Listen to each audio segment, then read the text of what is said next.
Now in the world, everybody getting jiggy with it. Bad boy might say P. did it. The media really ain't trying to make it a hit. Break a gospel that ain't really legit. But on the real, if you really been following it, eat the word, seek the word, wallow in it. Praise will keep the lifelong winner in it. Now let's dance, show you be remembering it.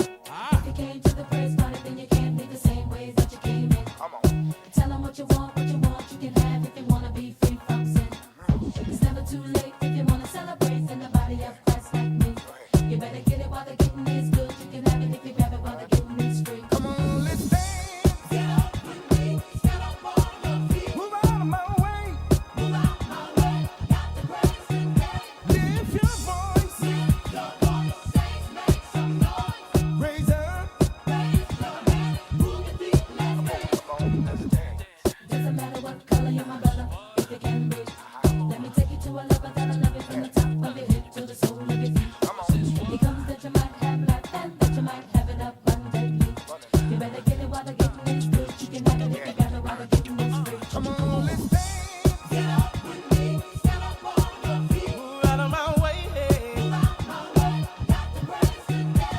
Lift your voice. Lift your voice, saints, make some noise. Raise up your hand. Move your feet, let's dance. Come on, let's dance. Get up with me, stand up on your feet. Better get on out of my way. Got the praise today. Lift your voice. Hey, Make some noise. raise your hands. Raise your hands.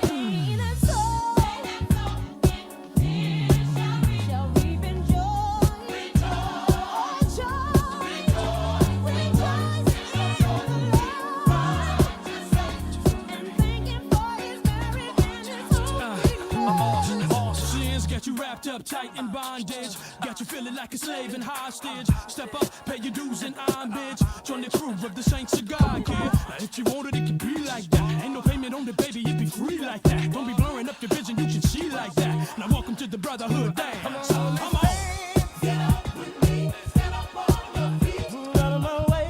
Move out my way, got the praise today. Lift your voice now. Your voice, saints, make some noise. Raise your hands. Move your feet, let's dance. Come on, let's dance. Get up with me, Come on, get up. on your feet. Move.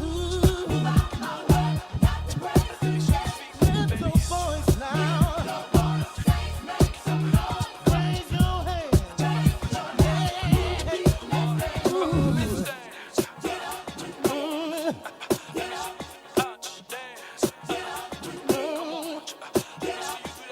Oh, yeah. Up with me.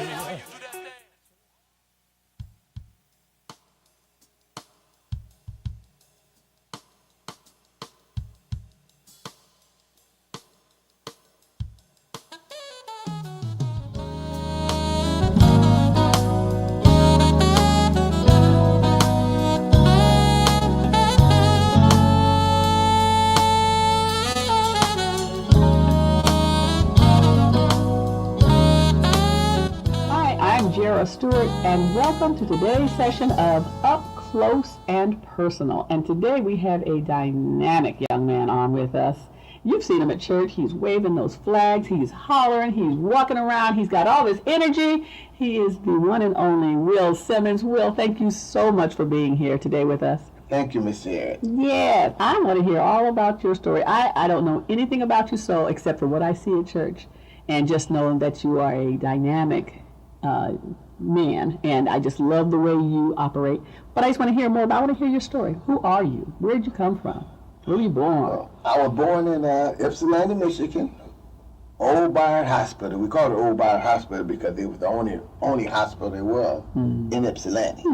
So I was born in 1954, July the 16th. I'm originally, like I say, Ypsilanti. Yeah. Then we moved back to Chicago until I was about 11, 12. So I grew up some of my in Chicago, Okay. on the north side of Chicago. Okay. And you have siblings? Yes. Okay. I had, now we only have 8 of us, but it was 10. It Wow. was 6 brothers and 4 sisters. Wow. Now it's 5 brothers, and 5 brothers and 3 sisters. So where were you in that lineup? The second. You were the second oldest? Yeah, second oldest. So how did that shape your personality, do you think? I wasn't, you know, since being the oldest, and it was 10 of us, though, almost 10 of us. Do you think it made you bossier? Do you think it made Oh, you yeah, more... yeah. What do you- It made me bosser. But my oldest sister, Emma, she was more bossy. She was the real boss, huh? Yeah, she's the one that put us in check. Okay. And then I started getting old enough, I started hanging out in the street, you know. And Well, I want to hear about you. I want to. So, what kind of child were you? Were you shy? Were you the same way you are now? What were you at like as a child? I was terrible. Were you? I mean, not terrible as being, I was bad. Okay. Bad. Okay. I was bad in a way because I had to get disciplined a lot. Okay. You know, Okay. my dad disciplined me all the time. Okay. My mother really disciplined. I wanted my dad to discipline than my mom. You know, but my father always disciplined because he said go right and I ended up going left. You were a knucklehead. And so I was a real knucklehead. knucklehead. Even in junior high school. Yeah. And from junior high school to high school, you know, I was a knucklehead child. Okay. So, as you went into your teen years, did you stayed a knucklehead? You were in the streets? I ran the streets. Okay. Okay. Okay. I practically ran the streets. Okay, and and that's, we see each other at church and we see each other all dressed up and looking nice, and we assume that we all have a story. Yes. We all have things that we've gone through. We weren't born Jesus. We weren't born saved. So we all have a story.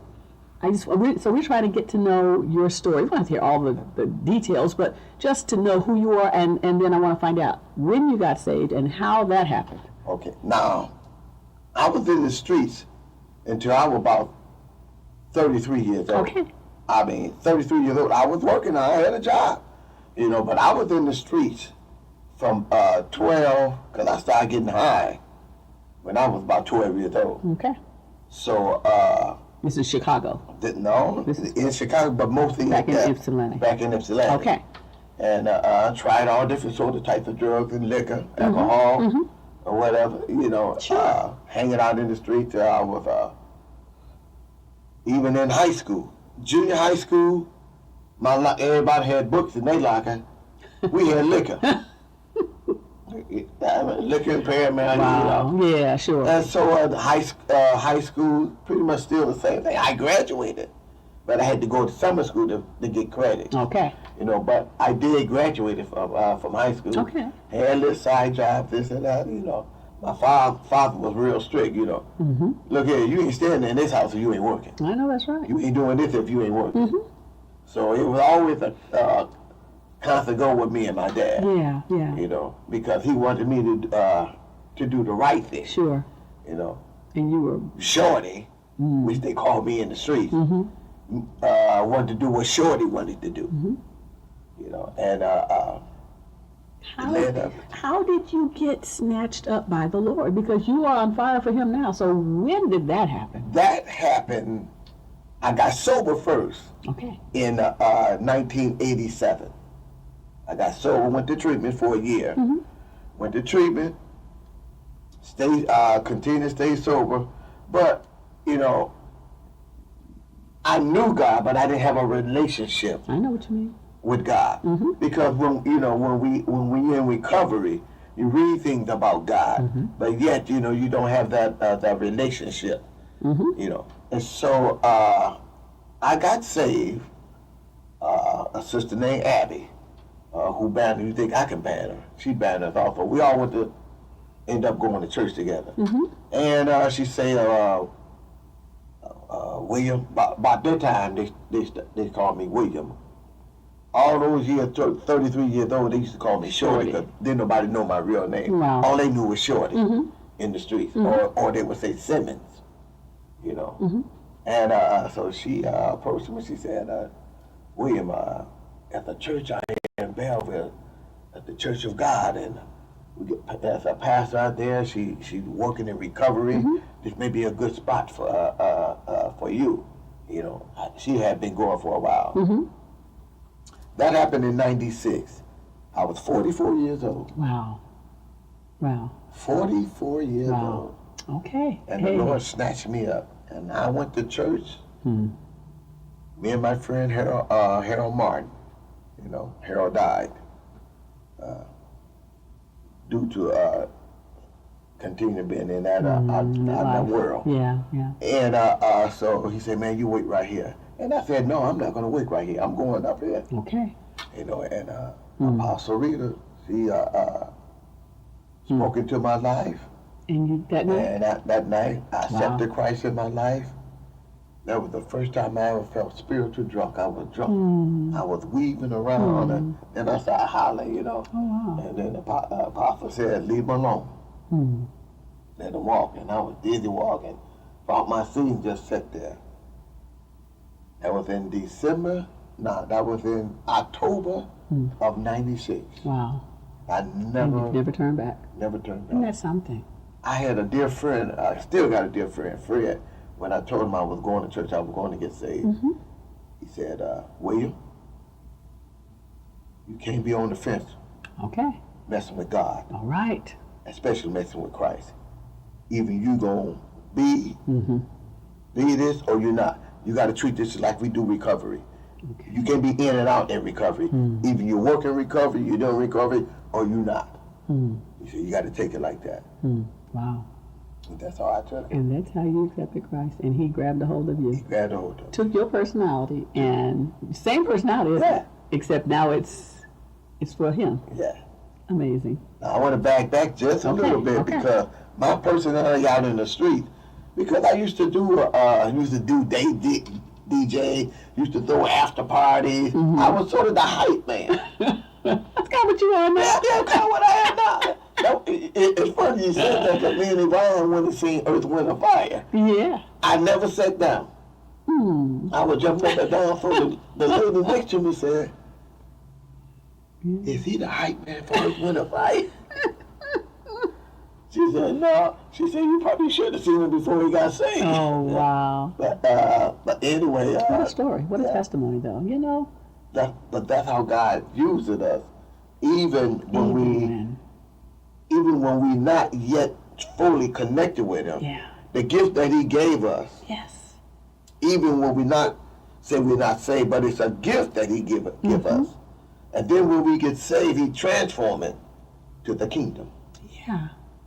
And that's where the kingdom work begin, you know.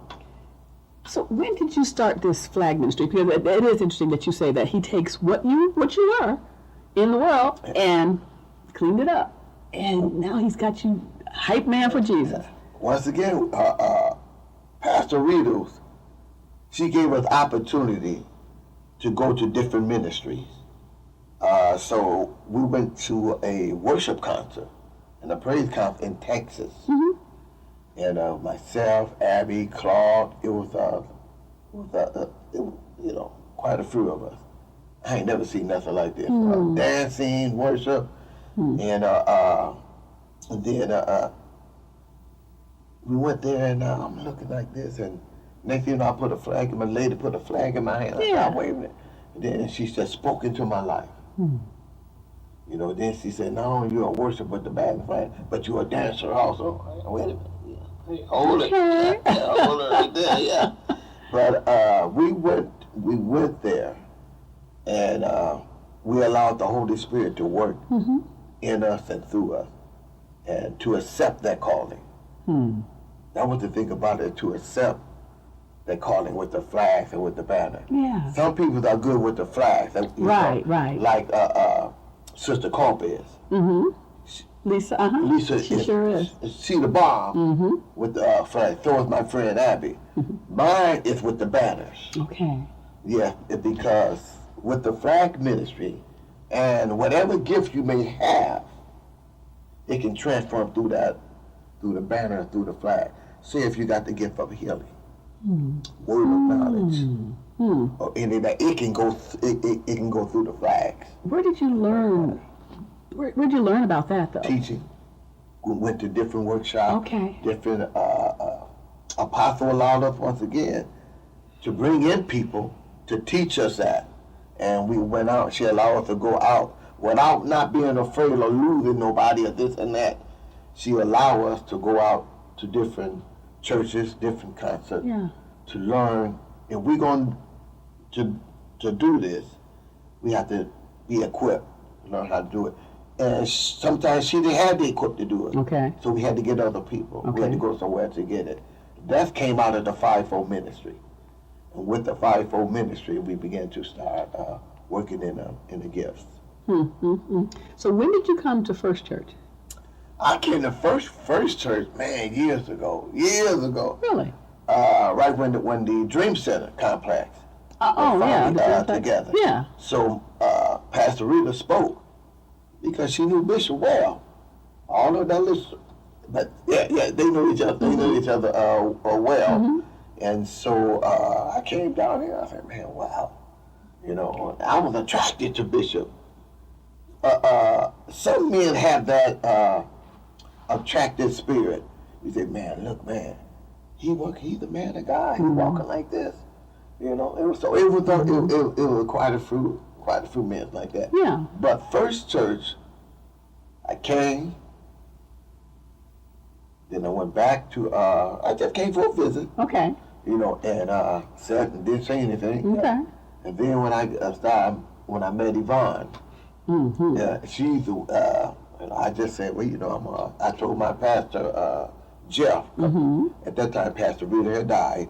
Pastor Jeff was my pastor, Jeff Richardson, and because he took over Power Center, which we changed the name from Church of God to Power Center. So she died, he took over, and he was my pastor. But he put me out. He didn't put me out. He set me out. Okay. Okay. He said that the four walls of this church cannot contain you. I got to release you. Okay.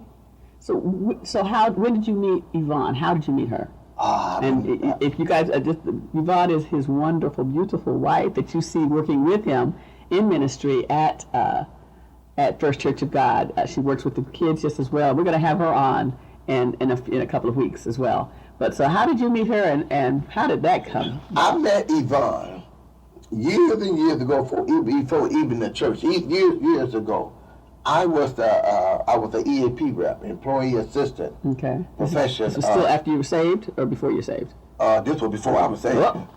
Okay. This was before I saved. I had a position at General Motors, and I was a UAW rep. And my position was to help people even to find treatment or child care, elder care, whatever the need of that individual need or their family may need. I refer them to different organizations, different therapists, specialist psychiatrists, and whatever, you know, especially if they're having problem at work, and that work is, their problem is interfering with the work. Okay. Then they send them up to me. Gotcha. And I sit down, maybe talk to them, maybe counsel them. If I can't do what I got to do right then and there, I refer them to a different agency.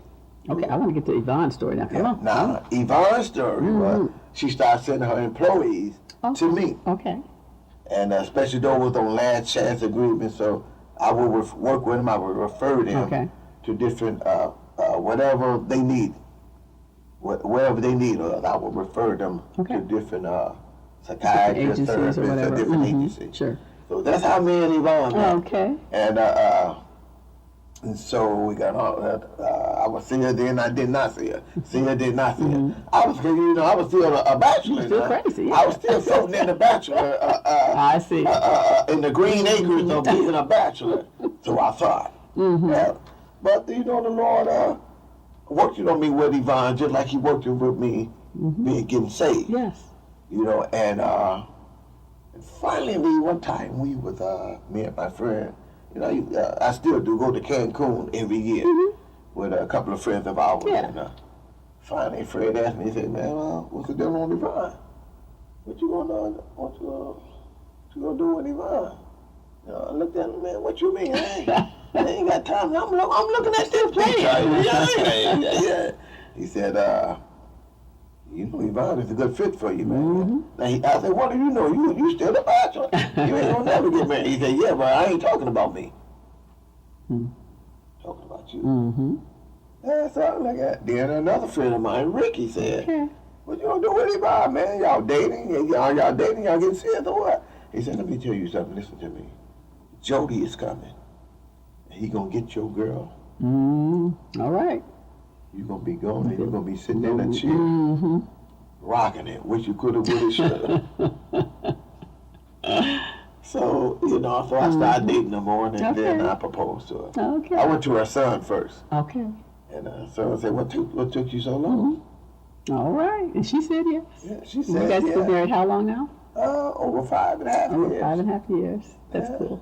That's cool. And she brought, and so I pretty much left the church I was at, and I was still doing a lot of community activities in Ypsi, Okay. and in Washington County and in Wayne County. So I just because I'm a chaplain.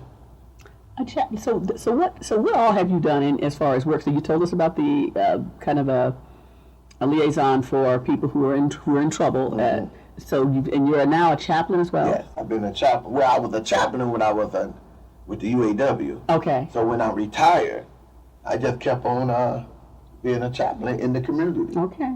Okay. And that's what people know me. That's cool. That's That's what wonderful. people in the street know me of.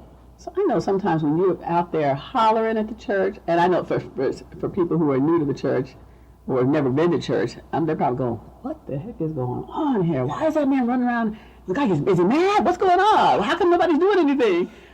What do you think? What do you say to the people who are trying to figure out what is his deal? Is he just trying to show? Is he showing off? Is he mad? What's going on with him? I would say stick around for a while and see the fruit. And see the fruit. Yeah. Because all I'm trying to do is just plant seeds. All I'm trying to do is just be obedient to the Holy Spirit. Yeah. And the Holy Spirit tell me to shout, and sometimes when I shout, I'm almost doing, that's warfare for me. Because I'm trying to whatever the enemy try to do or try to hold up, my shouting is to break Okay. the stronghold of the enemy. Okay. So judge me from judge it from the fruit. Yeah, and like I said, we don't know where people are coming from. You got a reason to shout. Yeah. You know what the Lord has done for you. Well, Gosh. the Lord, I was homeless, still working for General Motors. Wow. I was homeless, staying out in the street Wow. because of my addiction. Wow. My addiction kept me honest, but God kept me, and I was not saved. God is awesome. He is. He kept me In spite of you. in spite of. He's And I a- was homeless, Yeah. addicted, Yeah. sleeping in an abandoned building. Wow. Because my family, like They had to shut you we ain't down. gonna enable you. We ain't gonna do that no more. Sure. We're not gonna do it. No enabling. My dad said, "Oh no, you out of here. All right. You better go get your life together." So Okay. Okay. that when I'm shouting, I'm thinking about my deliverance. Yeah. Yeah. Gotcha. My deliverance, because I got shot, stabbed, cut, OD. Wow. Not supposed to be here. Not supposed to be here. But But you God. are. But God. Yeah. So I have a reason Got that right. to shout. And if my shouting can help someone else to break through, All right. seeds have been planted. I hear you. I hear you. So now we're talking about First Church, and we're going through a transition right now, and it's a tough place. It's a hard place. It's a sad place in some ways. What's your desire? What's your prayer for First Church right now? To stand on unity. We need you. I've been through church transition before, Okay. and they have to be stand on unity. Okay. And we have to trust, not only trust in God and ourselves, but we have to trust on decision that God is going to lead us to. Okay. And we got to trust that. Okay. And we got to be in a position to hear. Because this fight here is a tough one. This here is a tough one. we have to be very, very, very careful because it's going to be up to the next generation. Okay. This thing here. It is for us, but we are in the rebuilding stage of the kingdom. Wow. Okay, I hear you. I hear you. I feel that. This is a tough one. Mm-hmm. And we got to be on kicking on all cylinders. As the young folk would say, our head got to be on the swivel. we got to be on the swivel. All right. We got to be on top of our game with All right. Christ. All right. All right. This is important. Okay. All right. All right. We're gonna go a little bit lighter now. So I want to hear what's your food when you are starving and you want the food. What is it you go for? What restaurant or what kind of Heavenly food? Jerry's. Heavenly Sweet Jerry. But that's just sweets. I'm talking about. Well, you got some food in there now. You got some food You got in that there. chicken. You got that chicken salad. Yeah, that and the real seafood place. Mm-hmm. Yeah. Okay. And basically cooking myself. Cooking yourself. Okay. And what do you? What's your favorite? Oh man, my favorite is cooking green vegetables. Yeah. Meat. Mm-hmm. I'm still working it, but my vegetables and that. I can do. I Okay. can do that all day long. All right. Or when I want to do some ribs, I call on my friend Fred. Fred, man, you going to do this ribs, steak I'll do for the me, or sides. rib for me, yeah. So basically, it's a couple of restaurants, like I say, real seafood? seafood, Okay. and Boneyard because they have roasted chicken. Boneyard. It's in Willis, Oh, okay. in Michigan. But I love roasted chicken. It's good, isn't it? Yes, it It's is. real good. Yes, Yeah. it is. I love, some are not good, but when you get that just right one, that get that juicy, crispy, but yet juicy. Gotcha. That's my Okay. That's my go-to meal. What do you do for when it's time for you to relax and to settle down? I can't ever imagine you even relaxing because you seem like you're always on the go. But when you relax, what's the best way for you to relax? Sit down, sit back, and just chill and quiet. Or during the summer, just go to the lake or go to the park. Just Just sit in a chair and sit in a chair. Okay. You don't have a fishing pole out or nothing? Well, I'm not a fisherman, but I do got a pole. I'm getting bad at it because Yvonne is a fisherman. Oh, she and I got to get together. She teaching me, Okay. how to throw that pole out there and just relax. But just to sit back and But just just to sit back. okay. Because I just got to coming back from up in the UP. And all we did was just sit on Lake Superior Good. on that porch. You guys do a lot of traveling too, don't you? Yeah. I love that. Tell me some of the most fantastic places you've been, and where's one place you still want to go? That's Africa. Africa. I want to return back to Africa, Okay. to Namibia, because they've been calling folk. Oh. I got friends there. Oh, that's cool. They saying, Will, man, Brother Will, when you get me back home, so that we were supposed to be going in November, that's cool. but our granddaughter is getting married, so we had to halt that trip. I got a friend in Namibia, and he do great agriculture for Namibia, for the country of Namibia. You go to the Congos, you go to other different African countries and show them how to grow vegetable, how to. Oh, nice. Yeah, and he originally Church of God. Okay. His mama started Church of God, Okay. and that's how I met Forrest at the church. Tell me some places you've been. Just a couple places that you've been that were fantastic. Another place would have to be Traverse City. Another place would have to be Paradise, Michigan. Another place has to be New Orleans. Oh, Seattle. Okay. Oh man, that's Spokane, Washington. That's one of my great places which one day I returned because I went there one time for a week, and I sat in with the Native American. And we sat in a circle and we learned from each other. So you don't do the traditional, what do you call it, the stuff that, the touristy kind of things. You go into the people, where the people are, Yeah, go where where the they people really are. live. Okay, Yeah, that's nice. Yeah, but enough of that. Then you want to get away. You know, sometimes you have to get away. You do. To get regionalized. You're right. You're right. So yeah, you know oh man, DC. Oh man, DC. Yeah. Okay. It's you know. That's Okay.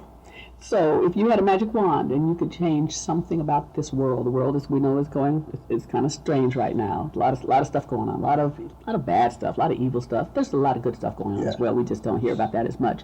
If you had a magic wand, what would you like to see? What would you like to see happen immediately? Change the heart and the behavior of the people. Because the world is all right. It's we that is in it. Gotcha. You know, and the world may not be perfect, because if we're too perfect, we wouldn't want to have the experience and the relationship and the presence of God. But if I had my wand, if I can change the behavior of some of these folks I hate, even with me, on a daily basis. Sure. You know, when I wake up, my wand will be on me. I hear you. You know, and just change the behavior Yeah. and the unity. Yeah. You know, that not only, you know, we can say that unity, not so much Christianity, but the unity of Christ-like. Change our behavior. If we can taste and think and see like Christ. Sure. I hear you. Ooh, Wouldn't that be something? ooh. One last question before you leave. What do you want people to remember about you when you were no longer of this world? I try to do the best I can to serve people.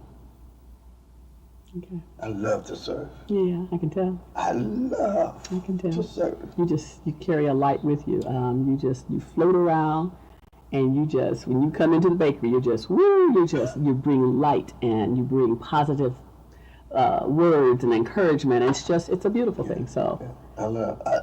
It's even when I'm at Hope Clinic in Ipsy, you know, that's where I do my volunteer work. And I ask people, do they need prayer? And I pray with them. And it's just that act of service. Well, it's been a pleasure getting to know you, your backstory, and your forward story. And I'm so glad that you came, took some time out with us on Up Close and Personal. And I thank you so much for being with us today. And within the next couple of weeks, we're going to have his other half on the show, and we're going to hear her story as well. Thank you so much for joining us today on Up Close and Personal. I'm Jara Stewart. Have a great day.